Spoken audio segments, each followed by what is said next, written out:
दुनिया के हर कोने में कुछ राज, कुछ कहानियां छुपी होती है। ऐसी कहानियां जो समझ के बाहर होती है।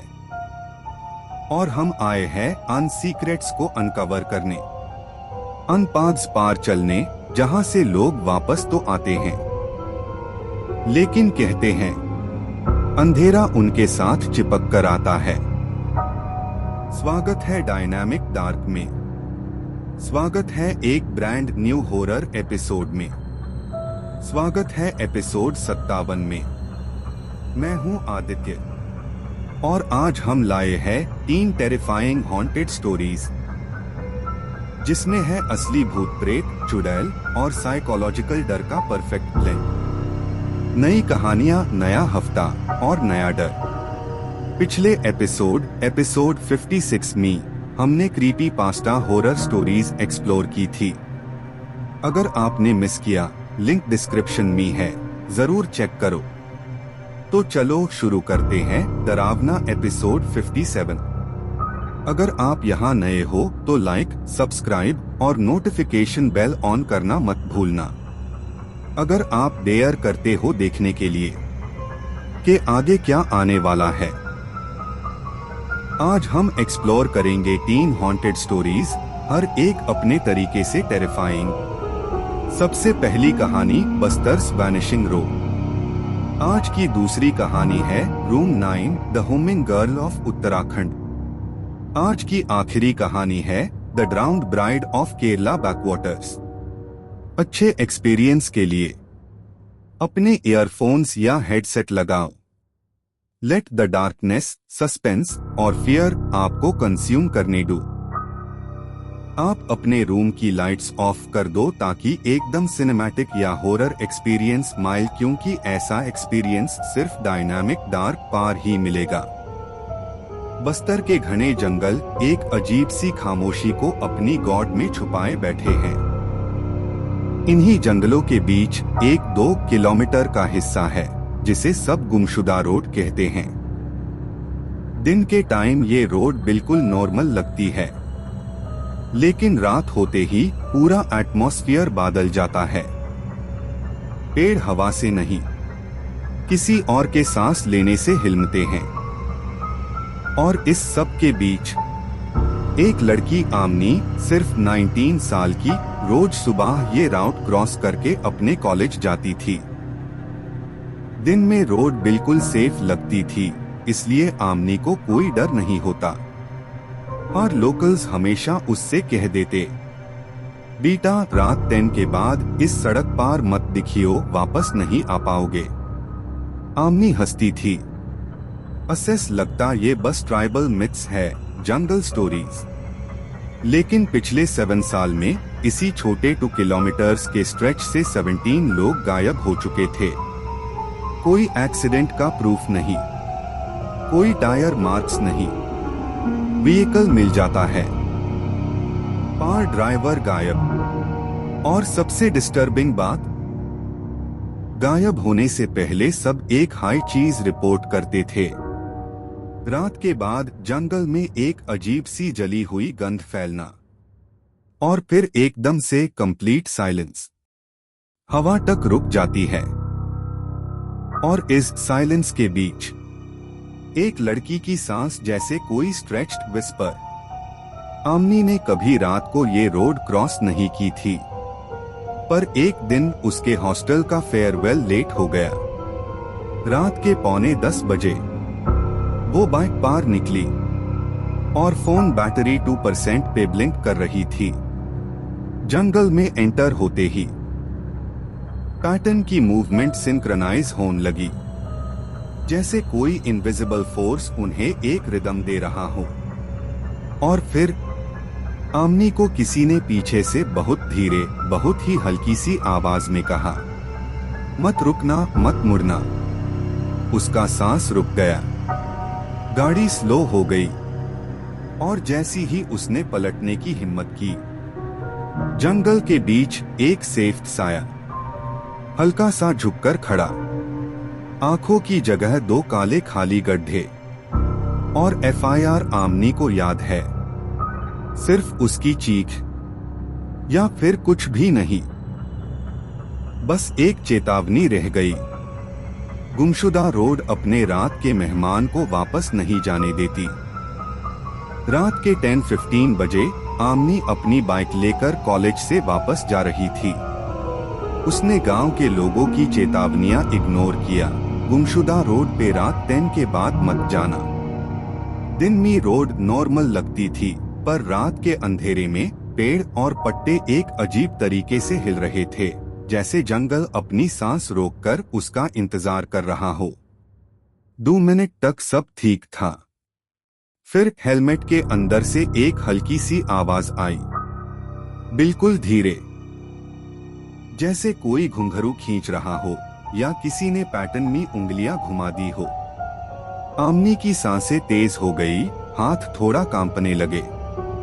हेलमेट के वाइजर में एक शैडो चमका, एक blood stained tone white sari वाली चुड़ैल का फ्लीटिंग ग्लिम्स। लॉन्ग नेल्स चमक रहे थे, हेयर डिशेवल्ड, फेस ट्विस्टेड और हॉरिफाइंग, आंखें ब्लैक और हॉलो। पर अभी पूरा फेस क्लियर नहीं था, सिर्फ एक फ्लीटिंग ग्लांस। जंगल के हर पेड़ और पत्ता अननेचुरली रिएक्ट कर रहे थे और फॉग थिक होने लगा। आमनी ने बाइक की स्पीड बढ़ाई, पार शैडो जैसे ही उसके पेस के साथ मूव कर रही थी। फिर एक सडन साउंड, हल्की सी घुंघरू की झंकार। रोड बिल्कुल खाली, पार शैडो अब और पास। साइकोलॉजिकल टेंशन पीक पे, रियलिटी और इल्यूजन ब्लर हो रहे थे। हर स्टेप पार सस्पेंस बिल्ड हो रहा था और ऑडियंस को ये 4 मिनट का टेंशन फुल हॉरर एक्सपीरियंस दे रहा था। अब आमनी को याद था सिर्फ एक चीज, ये रोड नॉर्मल नहीं है और जो पीछे है वो इंसान नहीं। रात के 10:30 के आसपास आमनी अपनी साइकिल लेकर गुमशुदा रोड से जा रही थी। हेलमेट के वाइजर में पीछे से कुछ चमका और उसकी सांस थोड़ी रुक गई। रोड बिल्कुल खाली थी, पार रियर व्यू मिरर में उसने देखा एक सेफ्ट साड़ी वाली औरत। आमनी थोड़ी शॉक हो गई, डबल टेक किया, पर वो पीछे ही चल रही थी, बाइक की स्पीड के साथ। शुरू में लगा शायद लाइट और शैडो का इफेक्ट है, पर जैसे जैसे वो औरत करीब आ रही थी, सब अजीब लग रहा था। उसके लंबे बाल हवा में हिल रहे थे, बाइक के टायर्स के पास आ रहे थे और पेड़ों की शैडोज में गुल रहे थे। और नखूं लंबे और नुकीले नखूं हल्की छाम में चमक रहे थे, जैसे आमनी को बुला रहे हो। जंगल में फॉग और शैडो में वो औरत और ज्यादा दरवानी लग रही थी। पेड़ पत्ता भी उसके हर मूव के साथ अजीब हिल रहे थे। आमनी का दिल तेज धड़कने लगा, हाथ कांपने लगे। साइकिल का साउंड भी अजीब लग रहा था, जैसे जंगल की खामोशी में एको हो रहा हो। थोड़ी देर के लिए पीछे देखा, औरत कभी साइड में कभी पीछे, पर सीधा अटैक नहीं कर रही थी। धीरे धीरे आमनी को समझ में आने लगा कि ये नॉर्मल इंसान नहीं है। उसका फेस ट्विस्टेड और दरवाना, आंखें काली और खाली, मुंह थोड़ा घुमा हुआ। कभी कभी फॉग में रिफ्लेक्शन और उसके बाल का हिलना दिखता। चुड़ैल अब और पास आ रही थी, हवा में तैर रही थी, नखूं मूनलाइट में चमक रहे थे, शैडो में हल्की डिस्टॉर्शन हो रही थी, जैसे जंगल का हर एलिमेंट अजीब रिएक्ट कर रहा हो। आमनी ने जोर से साइकिल आगे बढ़ाई, पर डर और गहरा हो रहा था। हर मोमेंट में सस्पेंस बढ़ रहा था। जंगल, रोड और शैडो सब अजीब रिएक्ट कर रहे थे। डर और टेंशन लगातार बढ़ रहा था। धुंध और हवा में अजीब सी खसखस सुनाई दे रही थी। पेड़ों की सरसराहट और औरत का फ्लोटिंग शैडो धीरे धीरे साइकिल के पास आ रहा था। आमनी का पल्स तेज था, सांस तेज, और सिर्फ एक हाई थॉट दिमाग में, ये नॉर्मल नहीं है, कुछ अजीब और खतरनाक पीछे है। रात के 10:30 के आसपास आमानी ने साइकिल की रफ्तार बढ़ा दी, पर हेलमेट के शीशे में वह औरत धीरे धीरे और पास आती जा रही थी। उसके लंबे बाल और नुकीले नाखून कोहरे में हिल रहे थे, आंखें काली और खाली लग रही थीं, चेहरा पूरा ही भयावह और डरावना। आमानी ने आखिरकार पीछे का शीशा साइड में घुमाया और सड़क देखी। उसका दिल जोर से धड़कने लगा। सड़क बिल्कुल सीधी नहीं थी। वह सड़क अब जंगल के अंदर मुड़ रही थी, पेड़ों और घास के बीच से, जैसे कोई अदृश्य शक्ति उसका रास्ता मोड़ रही हो। साइकिल अपने आप उसकी तरफ खींच रही थी, जैसे कोई अदृश्य बल उसे खींच रहा हो। पेड़ों की छायाएं अजीब तरह से हिल रही थीं, पत्ते जोर से झुल रहे थे, कोहरा और हवा गाढ़ी हो गई थी और चांदनी का प्रतिबिंब भी अजीब दिख रहा था। औरत अब थोड़ी और पास आ रही थी, हवा में तैरती हुई, नाखून और बाल साफ दिख रहे थे, पर सीधे हमला नहीं कर रही थी। आमानी का दिल जोर से धड़क रहा था, हाथ कांप रहे थे और मन में केवल एक ही ख्याल था, यह सामान्य नहीं है, कुछ अलौकिक है, कुछ खतरनाक है। जैसे जैसे सड़क जंगल में आगे बढ़ रही थी, छायाएं और कोहरा और अजीब हो गए। पेड़ों की हरकत, हवा का बहाव और औरत की तैरती हुई मौजूदगी सब मिलकर मानसिक डर और भय को और बढ़ा रहे थे। औरत के चेहरे की विकृत अभिव्यक्ति और काली खाली आंखें अब ज्यादा स्पष्ट दिख रही थीं, फिर भी हमला नहीं हुआ। आमानी ने साइकिल के ब्रेक धीरे से दबाए, पर साइकिल और अधिक उसकी तरफ खींच रही थी। कोहरे और छायाओं में औरत की झलक, कभी बाल हिलना, कभी नाखून का चमकना, डर और सस्पेंस को और बढ़ा रहा था। हर पल डर बढ़ रहा था। जंगल, सड़क और छायाएं सभी अजीब प्रतिक्रिया दे रहे थे और आमानी की धड़कन तेज हो रही थी। जंगल की हवा, पेड़ों का हिलना, कोहरे की हलचल और औरत का तैरता हुआ साया सब मिलकर मानसिक डर और भय पैदा कर रहे थे। आमानी धीरे धीरे समझ रही थी कि यह सामान्य सड़क नहीं है, जंगल का हर तत्व उसे फंसाने की कोशिश कर रहा है। और चुड़ैल अब धीरे धीरे उसकी पास आ रही थी, हवा में तैरती हुई, नाखून चमक रहे थे, बाल हिल रहे थे और चेहरा और भी भयावह लग रहा था।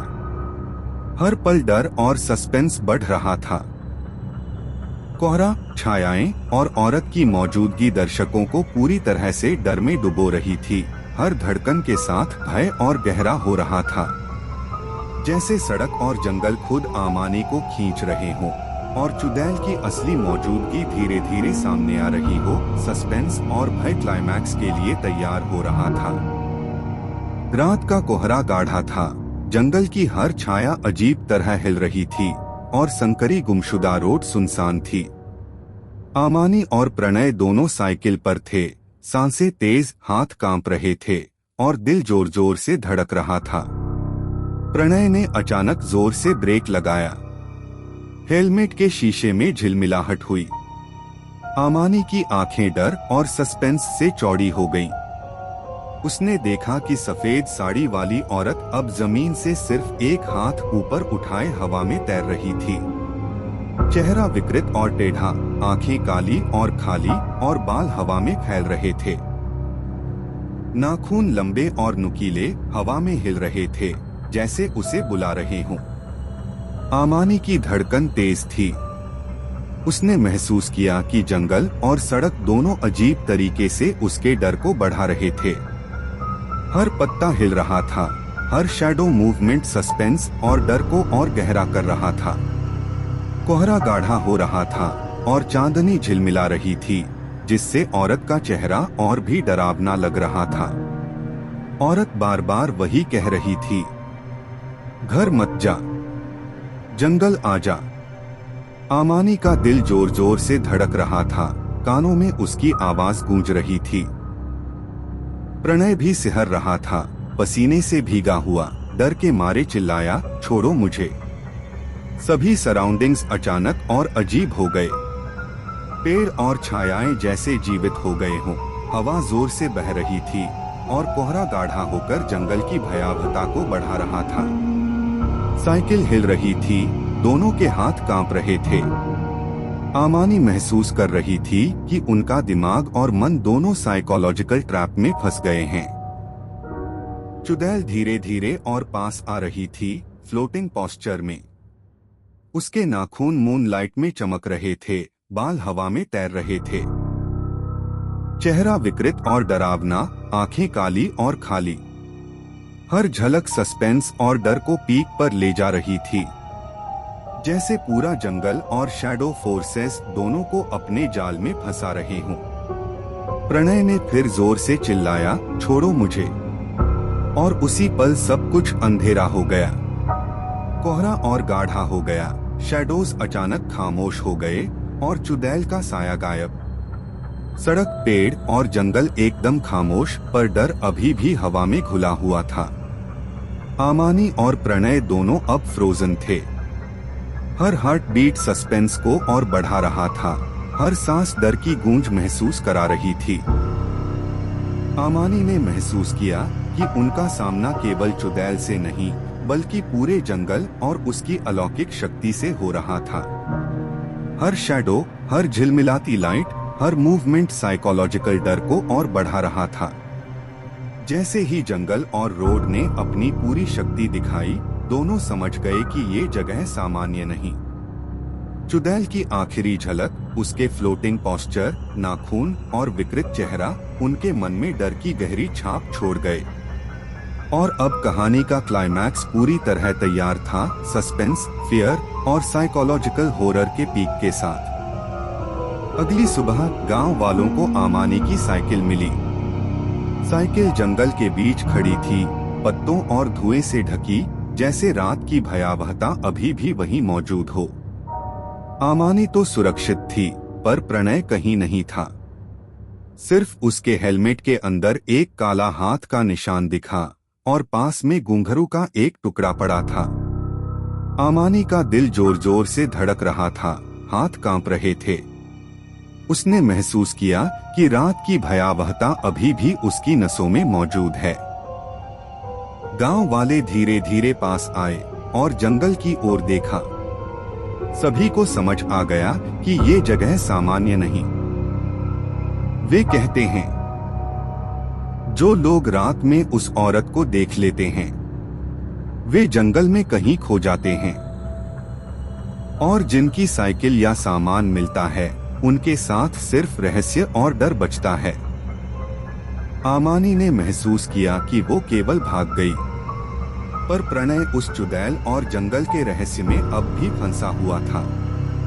हर शैडो, हर साउंड, हर झिलमिलाहट अब भी उसके मन में एको कर रही थी, जैसे गुमशुदा रोड ने अपनी पूरी ताकत दिखा दी हो। और अब जो रात में वहां कदम रखेगा, उसे वही रहस्य और भय मिलेगा। गांव वाले चुपचाप जंगल से दूर हुए। आमानी अकेली थी, पर उसकी आंखों में वही डर और सस्पेंस अभी भी कायम था। हर हार्ट बीट, हर सांस उसे याद दिला रही थी कि गुमशुदा रोड कोई आम सड़क नहीं। ये सड़क अपने रहस्यों और अलौकिक शक्तियों के साथ हर किसी की हिम्मत आजमाती रहती है। और इस तरह रात का डर, चुड़ैल का रहस्य और जंगल की साइकोलॉजिकल हॉरर कहानी में हमेशा के लिए छाप छोड़ गए। आज की दूसरी कहानी है कमरा 9, उत्तराखंड की हमिंग गर्ल। उत्तराखंड के पुराने ट्रैकिंग रूट पर एक छोड़ दिया हुआ हॉस्टल है, नाम है शांति व्यू लॉज। पर इस जगह में शांति नाम मात्र की है। स्थानीय लोग कहते हैं कि पिछले 12 सालों में यहाँ से 4 ट्रैकर गायब हो चुके हैं। और सबसे अजीब बात, सभी लोग सिर्फ एक ही कमरे से गायब हुए, कमरा नंबर 9। इस बार हॉस्टल एक्सप्लोर करने आए थे 4 दोस्त, रोहन, सानिया, अमित और मीरा। हॉस्टल का बाहरी हिस्सा धूल और जंगली घास से ढका हुआ था।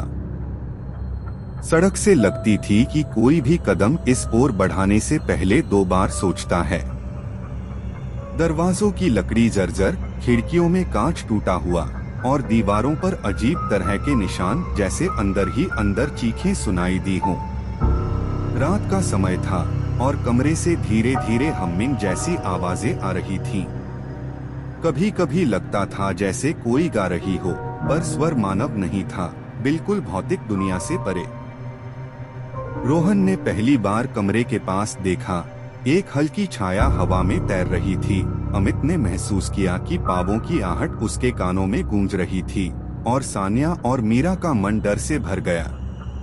जो भी कमरा 9 के पास जाता, उसका दिल जोर जोर से धड़कता। हवा में ठंडक, दीवारों से आती अजीब गूंज और अचानक महसूस होने वाली कोई अनजानी छाया, सब साइकोलॉजिकल टेरर क्रिएट कर रही थी। जैसे हॉस्टल और कमरा खुद उनकी हिम्मत आजमा रहे हों। दोस्तों ने धीरे धीरे कमरा खोलने की हिम्मत की। दरवाजे की चरमराहट, फर्श की आवाज और कमरे में हल्की हवा का बहाव सब मिलकर सस्पेंस और डर को पीक तक ले जा रहे थे। कहते हैं कि इस कमरे की दीवारें किसी गहरे रहस्य को छुपाए हुए हैं और जो ट्रैकर्स गायब हुए, उनका कोई पता नहीं। सिर्फ हॉस्टल के खंडहर और कमरा नंबर 9 की खामोशी रह गई। रोहन, सान्या, अमित और मीरा ने महसूस किया कि अब वे उस हमिंग गर्ल के रहस्य के और करीब हैं। हर शैडो, हर आवाज, हर हल्की झिलमिलाहट साइकोलॉजिकल ट्रैप की तरह उनके डर को और बढ़ा रही थी। जैसे ही वे आगे बढ़ेंगे, सस्पेंस हर पल बढ़ेगा और हॉस्टल की भूतिया कहानी पूरी तरह उनके सामने खुलने वाली थी। रात को एक ही आवाज पूरे हॉस्टल में घूमती है, हल्की सी गुनगुन, एक पुराना पहाड़ी गीत जैसा। लोकल्स एक हाई चीज बोलते हैं, अगर हुमिंग सुनाई दे दरवाजा मत खोलना। पार ट्रैकर ऋषभ को रात 120 पार वो आवाज बिल्कुल पास से सुनाई दी। कहरी धारादू की हारी धारादू, जैसे कोई उसके कमरे के बाहर ही खड़ा हो। पहले तो ऋषभ ने सोचा हवा होगी, पर फिर दूर के नीचे से एक परछाई हिली, जैसे किसी के पैर धीरे धीरे चल रहे हो। उसका सांस रुक गया। हुमिंग और करीब आ रही थी और दम एक और आवाज, हल्की सी खुराच, जैसे लंबे नखों से लकड़ी को स्क्रैप किया जा रहा हो। ऋषभ फ्रीज हो गया। उसने फोन उठाया, पार नेटवर्क बिल्कुल डेड। बाहर से एक और खुराच, फिर हल्की सी हंसी और गीत FIR से, कहरी धारादू। अब उसको याद आया, गाइड ने कहा था हुमिंग पहाड़ ही चुड़ैल की पहचान होती है। पर ऋषभ की सबसे बड़ी गलती ये थी, उसने दरवाजे के पीप होल से देख लिया। बाहर कोई लड़की खादे थी, लंबे बाल, सेफ कपड़ा, पर उसका चेहरा पीप होल के बिल्कुल पास आके टेढ़ा सा स्माइल कर रहा था। हुमिंग रुक गई और उसने धीरे से कहा, दरवाजा खोलो। ऋषभ पीछे हट गया, सांस तेज हो गई। अंदर की लाइट्स एक एक करके डिम होने लगी। बाहर फुटस्टेप्स उल्टे चलने जैसे वापस गए। पार हुमिंग छत की तरफ शिफ्ट हो गई, जैसे वो सीधे ऊपर चढ़ गई हो। सीलिंग से हल्की टैपिंग शुरू हो गई, टोक टोक टोक, जैसे कोई उल्टा लटक कर चल रहा हो। ऋषभ ने कंबल अपने ऊपर खींच लिया, आंखें बंद कर ली। सुबह गाइड ने जब उसका दरवाजा खोलवाया, ऋषभ बिल्कुल सफेद था और दरवाजे के नीचे लकड़ी पर लंबी नाखूनों की सीधी लाइंस थी, जैसे कोई रात भर अंदर घुसने की कोशिश करता रहा हो। रात के करीब 1:50 बज रहे थे। रूम 9 के अंदर चारों दोस्तों रोहन, सान्या, अमित और मीरा किसी तरह नींद लेने की कोशिश कर रहे थे।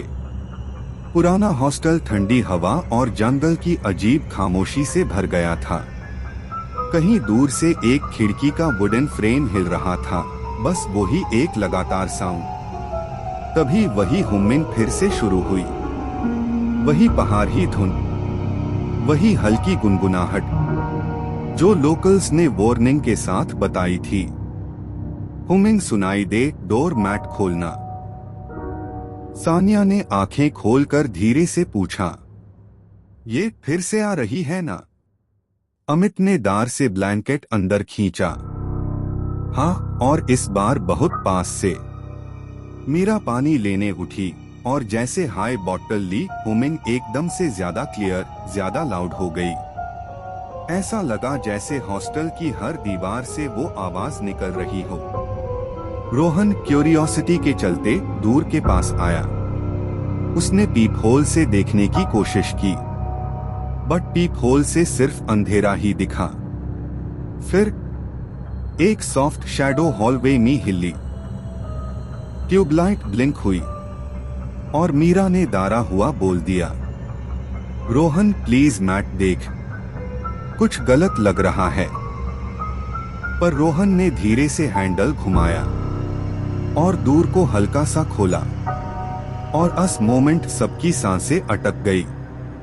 हॉस्टल के लंबे ठंडे कॉरिडोर में एक लड़की खड़ी थी, पुरानी पहाड़ ही स्कूल यूनिफॉर्म, मिट्टी से भरी सॉक्स, गीली स्कर्ट और उसका पूरा चेहरा लंबे घने बालों से छुपा हुआ। वो हिल भी नहीं रही थी, ना सांस की आवाज, ना कोई मूवमेंट, सिर्फ एक चीज, हुमिंग, धीरे धीरे बढ़ रही, तेज होती जा रही। कहरी धारादू, कहारी धारादू। अमित ने रोहन का हाथ पकड़ लिया। डोर बैंड करो अभी। पर रोहन स्टिल फ्रीज था, क्योंकि उसने देखा ट्यूबलाइट जैब ब्लिंक होती, बच्ची के बाल थोड़े से हिलते, जैसे कोई हवा उन्हें अंदर से धक्का दे रही हो। और सबसे ज्यादा डर तब लगा जब लड़की ने अपना सर हल्का सा टिल्ट किया। बाल से चेहरा अभी भी छुपा, पर उसका पूरा अटेंशन रूम 9 की तरफ था। हुमिंग अब एको बैन चुकी थी। हॉलवे खुद गुनगुना रहा था। सानिया के आंसू निकल गए। Close the door, she is coming. क्योंकि अमित ने क्लियरली देखा, लड़की बिना फुटस्टेप्स के, जमीन को टच किए बिना रूम 9 की तरफ चलने लगी, बिल्कुल साइलेंट, जैसे हवा में तैर रही हो। मीरा चीख पड़ी, डोर बैंड करो। चारों ने मिलकर जोर से दरवाजा थैप से बंद कर दिया। दरवाजा बंद होते ही कॉरिडोर से एक और ज्यादा लाउड हुमिंग आई, एकदम श्रिल, एकदम अननेचुरल। कहारी, धारादू और छुपी।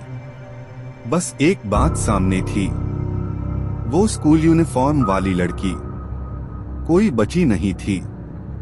वो थी रूम 9 की हुमिंग चुड़ैल, और उनको देख चुकी थी। रोहन, सानिया, अमित और मीरा का दिल अभी भी तेज तेज धड़क रहा था। कॉरिडोर में लड़की की हुमिंग अभी भी उनके कण में गूंज रही थी। सानिया ने धीरे से कहा, रूम 9 का दरवाजा मत खोलना। और क्यूरियोसिटी और डर दोनों उनके अंदर एक साथ घुस गए। रोहन ने धीरे से हाथ दरवाजे के हैंडल पार रखा, और जैसे ही धकेल के दरवाजा थोड़ा खुला, अंधेरा अंदर से उन्हें निगल रहा था। कोई आवाज नहीं, सिर्फ घड़ी की हल्की टिक टिक और उनके दिल की धड़कन। और फिर लड़की गायब हो चुकी थी, पर उसका दार अब भी उनके आसपास के कॉरिडोर और कमरे में छाया हुआ था। रूम 9 का दरवाजा, जो हमेशा टाइटली बैंड रहता था, आज रात आधा खुला था। अंधेरा अंदर इतना घना था कि पूरे कमरे का कोना दिखाई नहीं दे रहा था। खिलौने, पुराना फर्नीचर और खिड़की का फ्रेम सिर्फ शैडोज में घुसे हुए लग रहे थे। तब उन्होंने देखा, बीच में एक ही चप्पल बिस्तर के ऊपर पड़ा था। ना कोई और चीज, ना कोई आवाज, बस ये चप्पल, जैसे कोई आया और अचानक गायब हो गया हो। ठंडी हवा और फॉग के साथ कमरे की दीवार अजीब से पास लग रही थी, और हर शैडो ऐसे हिल रहा था जैसे उस लड़की की आंखें वहां से उन्हें देख रही हो। चुड़ैल की मौजूदगी अब भी महसूस हो रही थी। सेफ्ट सारी फटी और खून लगी, लंबे और तीखे नाखून, घना बाल और भयानक चेहरा। पर अब वो सिर्फ शैडोज के रूप में कमरे के कोने में दिख रही थी। हर पल सस्पेंस बढ़ रहा था। चारों दोस्तों का दिल धड़क रहा था, और रूम का ये शांत और गहरा अंधेरा धीरे धीरे साइकोलॉजिकल ट्रैप बन रहा था।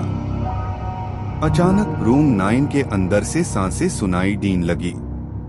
ना कोई दिख रहा था, ना कोई आवाज आ रही थी। फिर भी कमरे में एक अजीब सी हवा चल रही थी, जैसे कोई छुपा हुआ हो। रोहन, सानिया, अमित और मीरा की सांसें तेज हो गई।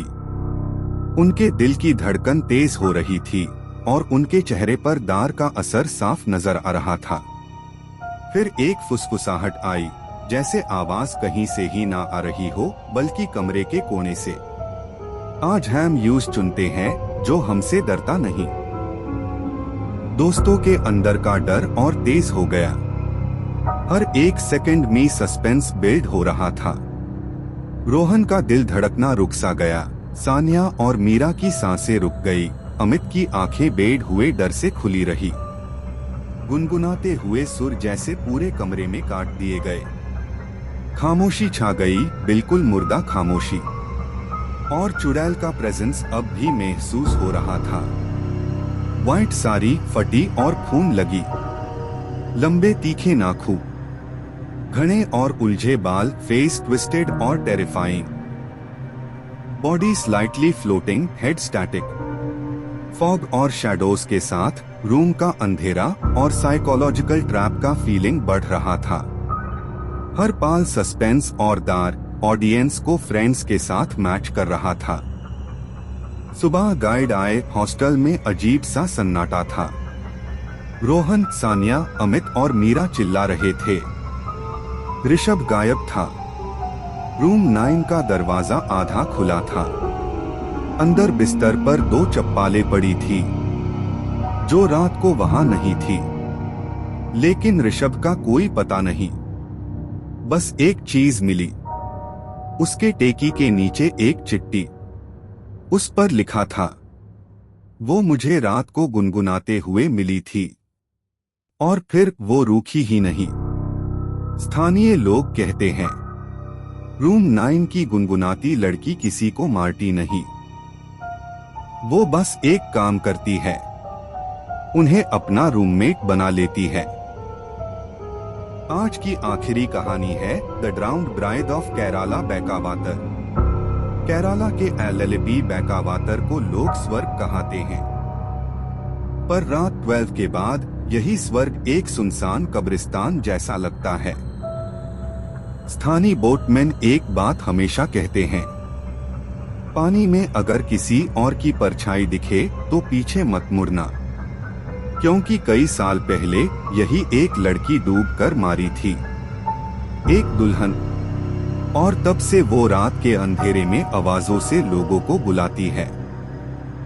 लोग यूज कहते हैं, ड्राउन्ड ब्राइड चुड़ैल। अर्जुन अपनी नाव में रात भर काम करता था, पानी के बीच अकेला। एक रात उसने साफ सुना, बचाओ, कोई है, मदद कराना। आवाज पानी के अंदर से आ रही थे, धड़कते दिल की तरह तेज और थोड़ी डरवानी। उसने टॉर्च उठाया और रोशनी पानी पर डाली। वहां एक हाथ दिख रहा था, साफ और थोड़ा हिलता हुआ। सेफ्ट चूड़ियां टूट गई, मेहंदी धुल गई। एक दुल्हन का हाथ, जैसे किसी ने पानी में खुद को दबाकर भेज दिया हो। अर्जुन की सांसें तेज हो गई, हाथ कांपने लगे और आवाज फिर से घूम गई, बचाओ, मदद करो। अर्जुन हाउस बोट के पास ले गया, पानी के ऊपर से हाथ पकड़ाने के लिए झुका। पर जैसे ही उसने हाथ टच करने की कोशिश की, उसकी सांसें रुक सी गई। पानी के प्रतिबिंब में उसने देखा, एक दुल्हन का सिलहाउट, लंबे बाल तैर रहे थे और लाल साड़ी भीगी हुई थी। लेकिन पानी की सतह पर कोई नहीं था, सिर्फ उसका छाया। पानी के नीचे और आसपास हर चीज नॉर्मल से अलग रिएक्ट कर रही थी, जैसे हवा और पानी भी डर से हिल रहे हो। अर्जुन का दिल तेज धड़कने लगा, हाथ कांप रहे थे और वो सिलहाउट धीरे धीरे चुड़ैल के असली रूप में बदल रहा था। सस्पेंस हर पाल बढ़ता जा रहा था। अचानक बिना किसी वार्निंग के नाव एक तेज झटके से कांप गई। अर्जुन का हाथ छूटते छूटते बचा। पानी बिल्कुल शांत था, लेकिन नीचे से कोई भारी चीज नाव को नीचे खींच रही थी। अर्जुन ने घबराकर दोनों हाथों से नाव के किनारे को पकड़ लिया। उसकी सांसें तेज हो रही थी। फिर एक और झटका, एक और, जैसे कोई जानबूझकर नाव को उलाटने की कोशिश कर रहा हो। अर्जुन ने टॉर्च पानी की तरफ घुमाई और टैब उसका दिल थर गया। नीचे पानी की गहराई में एक दुल्हन दिख रही थी, बिल्कुल शांत, बिल्कुल सीधी। उसकी लाल शादी की साड़ी पानी में लहरा रही थी, जैसे लहू का रंग पानी में पिघल रहा हो। उसके नाखून 4 इंच लंबे थे और वो नाव के टेल को घिरे हुए यूज ऊपर की तरफ झटकों से खींच रही थी। अर्जुन समझ गया, ये आदमी या इंसान नहीं है, ये वही है, ड्राउन्ड ब्राइड। टॉर्च की रोशनी जैसे जैसे उसके चेहरे तक पहुंची, अर्जुन के होश उड़ गए। उसकी आंखें बिल्कुल सेफ, बिना तारे, बिना जिंदगी के, सीधा अर्जुन की तरफ तक रही थी और उसके मुंह से पानी धारों की तरह तापक रहा था, जैसे वो सांस लेने की कोशिश कर रही हो या जैसे वो अभी अभी डूबी हो फिर भी जिंदा हो। नाव अब और तेज नीचे जा रही थी। अर्जुन चिल्लाया, पर आवाज नाव के अंदर हाई डैप के रह गई। दुल्हन ने एक डैम से अपना सर ऊपर उठाया और उसका चेहरा पानी की सतह के इतना करीब आ गया कि अर्जुन अपनी परछाई उसकी आंखों में देख सकता था। उस पाल अर्जुन समझ गया, वो अकेला नहीं है और ये दुल्हन उससे छोड़ने वाली नहीं। नाव लगभग उलाटने वाली थे। अर्जुन चीख कर मदद बुलाने लगा, पर उसकी चीख से ज्यादा दरवानी एक आवाज ए। पानी के नीचे से एक शादी का गाना, बिल्कुल धीमा, जैसा कोई अपनी ही शादी के दिन का गीत गा रहा हो। दर्द से डूबकर, फैंस कर अर्जुन का खून जम गया। उसने नाव के किनारे से नीचे झांका और धुंधले पानी के अंदर वो दुल्हन धीरे धीरे ऊपर आ रही थी। उसके भीगे हुए लंबे बाल पानी में सांप की तरह हिल रहे थे।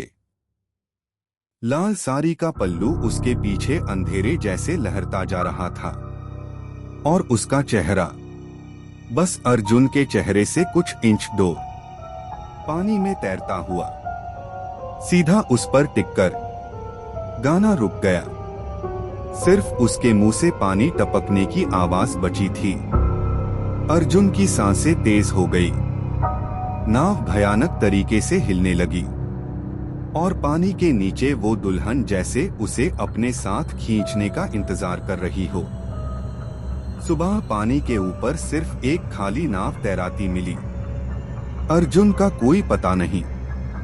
नाव के फर्श पर पानी की एक लंबी सीधी लकीर बनी थे, जैसे किसी ने गीले पैर घसीट कर मार्ग छोड़ दिया हो, और उस लकीर का एंड एक छोटा सा लाल सिंदूर का तिलक बना रहा था, जैसे कोई दुल्हन शांत होकर अपनी मंजिल दिखा रही हो।